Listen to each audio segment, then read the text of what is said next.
आपण द्वापर युगामध्ये आलेलो आहोत। नदीच्या किनारी आपलं श्रीकृष्णाचं मंदिर आहे।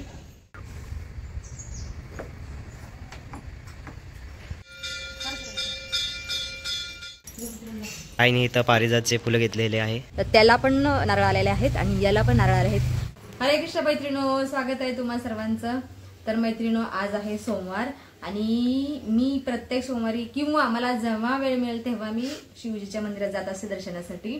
तर आज मला एका सुंदरशा आणि आमच्या घरापासून जवळ असणाऱ्या साऊथ इंडियन मंदिरामध्ये घेऊन जाणार आहे।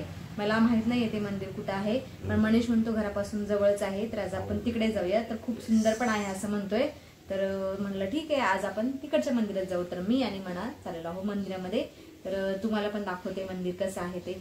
तर आईने इथं जल घेतले, कलश घेतलेला आहे, कलश घ्यायला चलो। तर मी लावलेल्या नारळाच्या झाडाला ना खूप सारे नारळ आलेले आहेत। इथे एक नारळ झाड आहे आणि त्या तिकडे एक नारळ झाड आहे, तर त्याला पण नारळ आलेले आहेत आणि याला पण नारळ आले आहेत। तर हे झाड मी 5 वर्षापूर्वी लावलेली, जवळजवळ सगळी झाडं 5 वर्षापूर्वी लावलेली। तर ह्या वर्षी फळं मिळतात खायला। जांभळा झाडाला तर 2-3 वर्षापासून फळं मिळतात, पण आता बघा कापलं गेलेलं आहे थोडंसं शेंडा त्याचा। चले, आईने इथं पारिजातचे फुलं घेतलेले आहे, तेही खाली त्याचे पारिजातच्या झाडाचे ते तांब्यात ठेवते आणि देवासाठी घेतलेलं आहे। चले अभी चलो।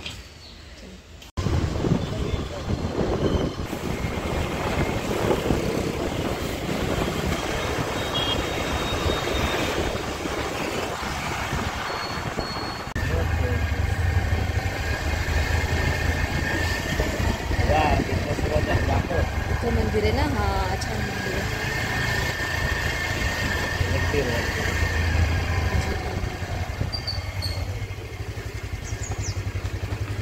तर मंदिर परिसरामध्ये आम्ही पोहोचलेलो आहोत। तर हा परिसर आहे मंदिराचा, चले उतरते हांजी। तर हा परिसर आहे, हा एंट्रन्स आहे मेन गेट मंदिराचं आणि हे मंदिर आहे खूप सुंदरसं। इथं एवढ्या पायऱ्या चढून जायचं आहे वरती आणि हा सुंदरसा परिसर आणि घरापासून खूप जवळ आहे, 1 किलोमीटर असेल है ना बाबू। चले ऊपर चलते। तर इथं गाईचा गोठा आहे, तिथं आतमध्ये खूप गाई आहेत।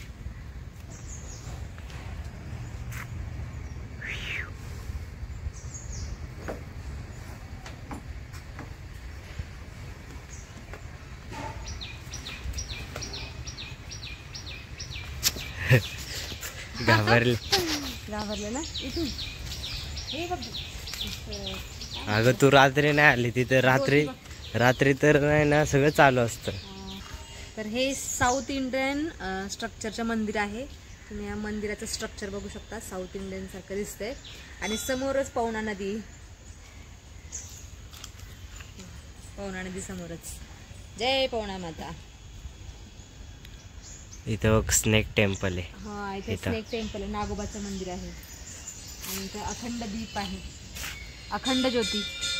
चला चला चपला इथं काढूया, हा चलो।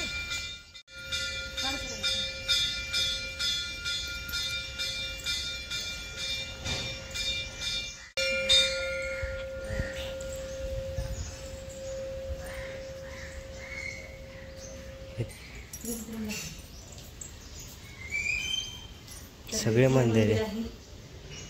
हे आय थिंक गरुड हनुमानजी आहेत। मनोज मारुतीले वेगम जितेंद्रियम बुद्धिमतां वरिष्ठं वातात्मजमानतं मुख्यं श्रीरामदूतं शरणं प्रपद्ये।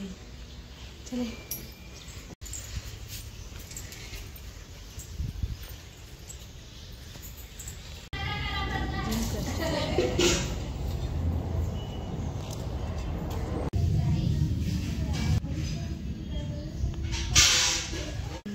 आईया पूजा।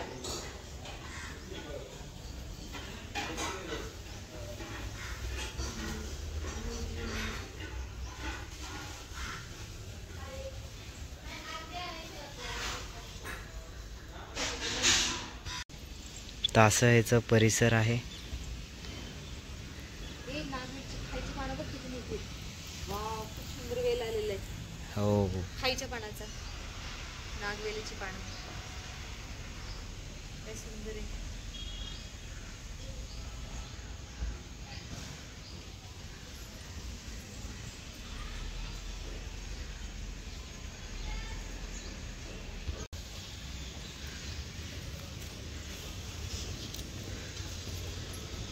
नागदेवतेचं मंदिर.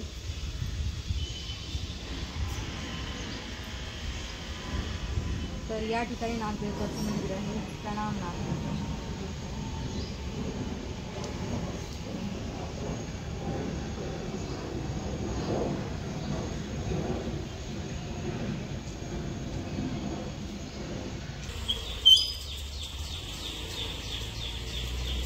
तर आमचं दर्शन झालेलं आहे आणि मन खूप प्रसन्न झालेलं आहे दर्शन घेऊन. तसं तर सगळ्या मंदिरात गेल्यानंतर आणि दर्शन घेतल्यानंतर मन प्रसन्न होतं. पण हे मंदिर नदीच्या किनारी आहे, समोर मंदिर आहे, त्याच्यामुळे असं एकदम असं वाटतं की आपण द्वापार युगामध्ये आलेलो आहोत. नदीच्या किनारी आपलं श्रीकृष्णाचं मंदिर आहे आणि इथे सगळे देव आहेत. गणेश आहे, महादेवजी आहेत, अय्यप्पा आहे, नवग्रहसुद्धा आहेत. तर एवढं सुंदर मंदिर आहे.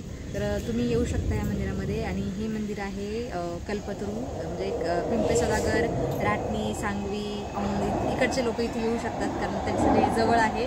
जर तुम्ही पुण्यातून इकडे येणार असाल तरी पण येऊ शकता दर्शनाला. तर छान मंदिर आहे. साऊथ इंडियन स्ट्रक्चरचे मंदिर आहे. मला खूप आवडलं.